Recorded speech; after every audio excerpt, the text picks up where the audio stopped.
बिटिसिनि हाग्रा ओनसोलाव मावबादिफोरा हाबनानै दंफैमारो नामा?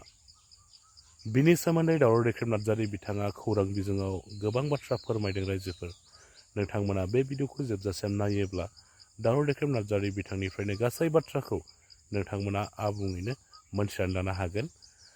रायजोफोर नोंथांमोना भिडिअखौ जोबजासिम नायनानै लाग्रोदो। भिडिअखौ जोबजासिम नायखांनायनि उनाव नोंथांमोननि गोसोआव मा साननाय सोमजिदों नोंथांमोना कमेन्टनि गेजेरजों फोरमायलायबानो जाबाय।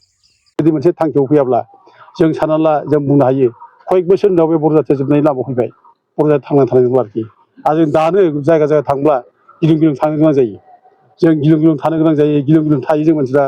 दाबो जायगा जायगा जोंनि मानसिया डिउटिनानै थायो, मोना मोना उन्दुनो हाया। गथ' गथायफोरखौ माने दस्रा सेफटि जायगायाव दोनहैलायनानै माने डिउटि नेयो। दा बे रोखोम पर्यायसिम फैनायनि उनाव जों जुदि दाबो पलिटिकेल माइलेज लानो नागिरदोंब्ला बे सिमां जागोन बे बिनि पलिटिकेल लाबा नागिरनाया। रायजोफ्रा दा बेखौ सुखुनाय नङा, रायजोफ्रा मोजां मोनाखै। दा बयबो एकगद जादों दा नैबे घटनानि उनाव। होखारनांगौ, बेयाव बयबो एकगद दं। दा बेयाव पलिटिकेल माइलेज लानायनि बाथ्रा नङा। आरो लोगोसे आं बेखौनो बुङो, दा बर'फोरखौ आं बुंनो लुबैदों, बर'फोरा आं खावलायनो लुबैदों बर'फ्रा गिनो नाङा, दागि रावबो गिनो मोना। आयेना जोंनो माने जथेस्थ' पावार हरदों। आयेना जों लोगोआव दं। आयेनखौ जों बाहायनांगौ। जों आयेनखौ जों आखाइयाव लानो नाङा। आयेनखौ आखाइयाव लानानै सोरखौबा सिगि सग' खालामनाय, सोरखौबा माने सोरनिबा सायाव हामला खालामनाय, बेखौ डन्ट डु देट। जों बेखौ दा खालाम। आयेना जोंनि फेभरावनो दं। जों आयेनजों खामानि मावलांनि, जों गिनो नाङा, रायजोफोर दागि। आं बेखौ रायजोफोरखौ खावलायो। हयथ' गोबां जायगायाव गोबां माने खबर मोननाय गियो। आरो निरस्त्र बर' जाथि जेबो गैया। सोरखौबा गाग्लोबनायनि जोंहा थांखि गैया, सोरजोंबा नांलायनायनि जोंहा थांखि गैया। दा बिसोर बर'फ्रा जोङो माने गिनो नाङा, दुरबल जानो नाङा। जों बयबो दङ, अनेक घटना जादों, जालांबाय। बेखौ लानानै जों गिनानै एबसेन्ट थानाय बाथ्रा गैया। आरो बेजों लोगोसे जों सावथालफोरखौबो खावलायहरो, सावथाल भाइफ्राबो बे जायगायाव जिहेतु दङ, बे जायगायाव दंब्ला बिसोर मोजाङै थाथों, अनलायनानै थाथों। जों मिला मिसा जेरै गोदोनिफ्राय थादों ओरैनो थाथों। बेयाव बर' सावथाल हिंसा जालायनाय बाथ्रा गैया।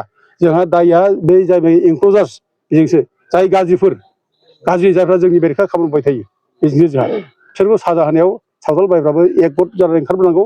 आरो ज' लोगो लालायनानै खामानि मावलायनायाव जों बेखौसो सावथाल भाइफोरखौ जों खावलायहरो। बड'लेण्ड टेरिटरियेल काउन्सिलनि जायनाखि फरेस्टनि काउन्सिल हेड अफ डिपार्टमेन्ट, बेनाव जों दिनै मोनसे फल' आप एक्सननि थाखाय मेम'रेन्डाम फैदों। फल' आप एक्सना जाहैबाय, बिथाङा जोंनो दाखालि 22 तारिखखालि, 22 एप्रिल खालि मोनसे स्टिकनि कपि जोंनो हरदों। बे स्टिकआ जाहैबाय बे फरेस्टआव इसेबां इलिगेल भाबै हाबनानै थानाय एनक्ल'जारफोर दङ, बेखौ होखारनो थाखाय बिथाङा बिटिसिनि प्रिन्सिपाल सेक्रेटारि लिरदों। होखारगोन होननानै बिथांमोना बुंदों।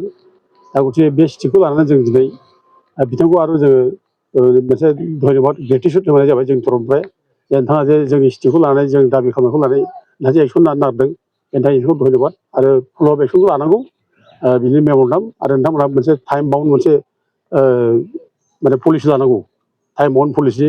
आरो जों बे इनक्रोचमेन्टफोरखौ जों दोननो नाङा, होखारनांगौ। जों बेखौ जोङो दाबि खालामबाय थादों। आरो थांनाय जायनाखि 17 तारिख एप्रिलाव रुनिखाता फरेस्ट अफिसखौ गाग्लोबनानै फरेस्ट अफिसनिफ्राय अस्त्र शस्त्र लुटपाट खालामनाय, बे जायगायाव माने मटर गारि बुख्रुबनाय, माने फरेस्ट फर्स, पुलिस फर्स बेनि सायाव हामला खालामनाय, बेफोर गिलु बालु मोनसे आक्रमण बियो। बे आक्रमणनि स्टाइला खिन्थु साधारन स्टाइल नङा। बे आक्रमण खालामग्राफ्रा पाब्लिकआनो साधारन मानसियानो खालामदोंब्लाबो, खिन्थु बे नेचार अफ माने जिथु एटाक, बे नेचार अफ एटाकआ एक्सुवेलि जों जेराव बाहेरायाव जों नुयो मावबादि आक्रमण, बेबादि आक्रमणनि स्टाइलखौ जों नुयो आरोखि। ओंखायनो जों बेफोरखौ स्ट्रिक्ट भाबै दमन खालामनांगौ, हमनांगौ, एरेस्ट खालामनांगौ, साजा होनांगौ, जों बेखौ दाबि खालामदों। आरो फरेस्टआव इसेबां इलिगेल भाबै माने बाहेरानिफ्राय फैनानै थाफैनाय दङ, सोरखौबो उच्चेद खालामनांगौ, जों बेखौ दाबि खालामदों। दिनै गोबां माने जोंनि हाग्रायाव ओरै सोनाब संकस दैनिफ्राय सानजा मानास दैसिम बेयाव गोबां माने असिनाखि मानसिफोर हाबनानै दंफैयो, जायफ्रा जोंनि जायगानि मानसिजों गोरोबा, भाषाबो एखे नङा, बिसोर हिन्दी रायज्लायग्रा। बेनिखायनो बिसोरबादि मानसिया जोंनि जायगायाव माबोरै थाफैखो, बे मोनसे गिदिर कुइसन। आरो दिनै बिसोरबादि थानायनि थाखायनो दिनै जोंनि जायगायाव सावथालजों बर'जों सब समाय बुलाय होनो थाखाय बिसोरो थुलुंगा होबाय थायो, एरना होबाय थायो। जाय फलाय गाज्रि घटना जायो। थांनाय 12 तारिख जानुवारियाव सिखोना जोहोलावखौ बुथारबाय, बै आवदां बाजार खाथियाव। बेथ' मारात्मक घटना। बे एखे गिलु बालु आक्रमण। बे थागिबि फिसा बर' फिसाखौ गावनि जायगायावनो बाहेरा मानसिया फैनानै बुथारफैनाय, बेथ' आसरित, बेथ' खोब गोरलै बाथ्रा नङा। बेफोरखौ जों नायनानै बे जायनाखि दसे मानसिफोरखौ हमनांगौ, एरेस्ट खालामनांगौ।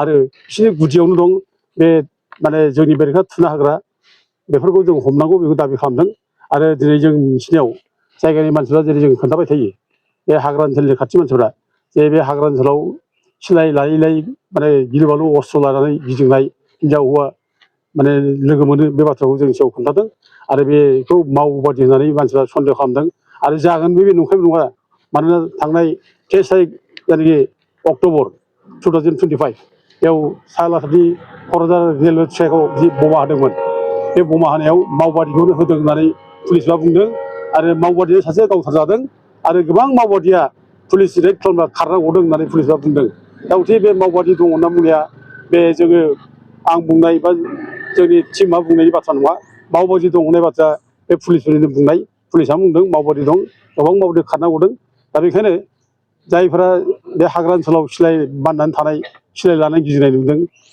खोन्थादों बिसोरखौ मावबादि होननानै बयबो मानसिफ्रा सन्देह खालामदों बेखायनो जों गभर्नमेन्टखौ जों माने रिकुवेस्ट खालामदों खावलायदों जाहाथे जेसेबां बे हाग्रा ओनसोलाव हाबनानै दं अस्त्र लानाय बिसोरखौ हमनांगौ बिसोरखौ माने एरेस्ट खालामनांगौ आरो जेब्लासिम बिसोरखौ हमनो हाया जेब्लासिम बिसोरखौ माने जों बे जायगानिफ्राय फोजोबनो हाया अब्लासिम बे जायगायाव सान्थि गोजोना फैनाय नङा जों सानो मानोना बिसोरनो बे जायगायाव माने सादा सिदा सावथालफोरखौ थुना होनानै बर' बिरोधि खामानिखौ मावहैयो बर' बेरेखा दिनै माने सावथालफोरनि गोसोआव सोना होदों जोंहा सावथालजों बर'जों खुनु क्लेश जानाय बाथ्रा थानो नाङा सावथाल बर' बे जायगायाव जों जि समनिफ्राय दङ खोब माने मिला प्रिति जों दङ अनलायनानै जों दङ दा बे मिला प्रिति अनलायनाय बे परिबेस जों लाखिनांगोन खिन्थु जेब्लासिम बे उग्रबादि मानसिफोर थागोन बिसोरनि गेजेराव बे उग्रबादि मानसिफ्रा बिसोरखौ थुलुंगा होबाय थागोन जोंनि बेरेखा खामानि मावनो थाखाय आरो बिसोरनो जोंनि गेजेराव क्लेसिं लाबोबाय थागोन बेखायनो जों गभर्नमेन्टखौ जोङो माने खावलायदों जाहाथे गभर्नमेन्टआ बिसोरखौ हमो बिसोरखौ एरेस्ट खालामो आरो फरेस्ट ओनसोलाव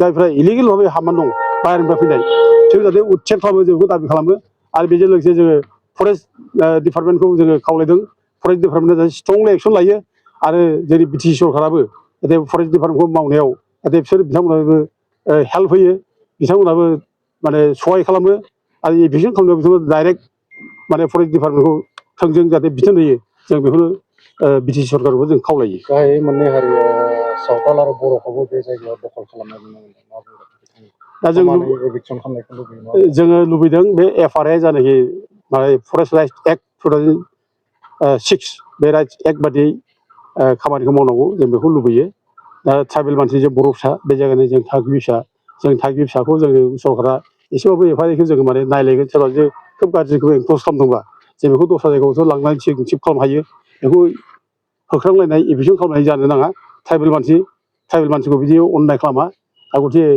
बिसोरखौ दस्रा जायगायाव शिफ्ट खालामनायनि बेब'स्थाखौ जोंनि बि टि सि सरकार माने लानांगौ आरो 2005नि जायनाखि 13 डिसेम्बर बिसिम जायफ्रा थानायनि लेखा दंखायो बे लेखा थानाय ट्राइबेलफोरखौ रावबो जेबो खालामनो हाया मानोना आइनाव जोंनो फरेस्ट राइट एक्टआवनो होखादों कमथा होखादों 2005नि 13 डिसेम्बरसिम जायफ्रा दंखायो बिसोरखौ बे जायगायाव सेटेल खालामनांगौ बिसोर थानो होनांगौ न' बां बानायनो थानायनि बेब'स्था खालामनांगौ बिसोर आइनाव दं गथिखे जोंखौ जायफ्रा लेखा दङ 2005नि 13 डिसेम्बरसिम बेखौ जेबो खालामनो हाया बे थागोन आरो बिनि उल्था जायफ्रा जों सावथालनि बाथ्राखौ बुंदों सावथालफ्रा बे जायगायाव ट्राइबेल नङा बे जायगानि थागिबि नङा बिसोरो जों माने झारखन्डआवसो बिसोरो माने एसटि जोंनि जायगायाव एसटि नङा दा ओंखायनो बिसोरो जुदि बे हाग्रायाव थायोब्ला हाग्रायाव दंब्ला बिसोरो माने 13 डिसेम्बर 2005नि मोनथाम जेनेरेसन सिगां थानाय जानांगौ हाग्रायाव मोनसे जेनेरेसनाव 25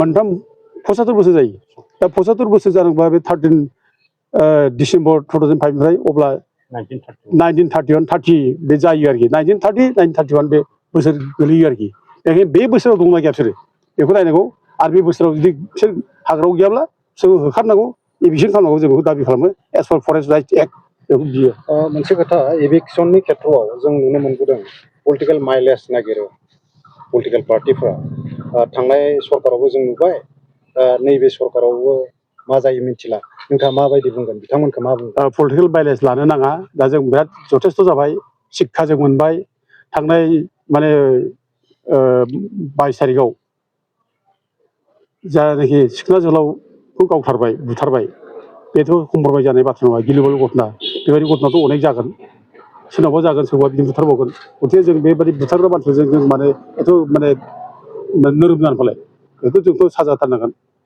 ओमफ्राय बिनि बादै नोङो थांनाय जायनाखि 17 तारिखनि एप्रिलाव जायनाखि घटना जाबाय दा बे हिसाबै बेफोरथ' गोरलै बाथ्रा नङा दा बे खेथ्रआव पलिटिकेल माइलेज लानो नागिरलायोब्ला जों जाथिया जोबगोन हारिया जोबगोन पलिटिकेल लिडारफ्रा लिडार जानो थाखाय माइलेज लानोसै लिडार जानोसै गिदिर जानोसै पजिसन मोनसे लानोसै सोरबा बिदिनो माने MLA जागोन मन्थ्रि जागोन सोरबा EM जागोन बायदिसिना माने बिबान लाना थागोन खिन्थु बे गोरिब गुन्द्रानि अबस्था मा जागोन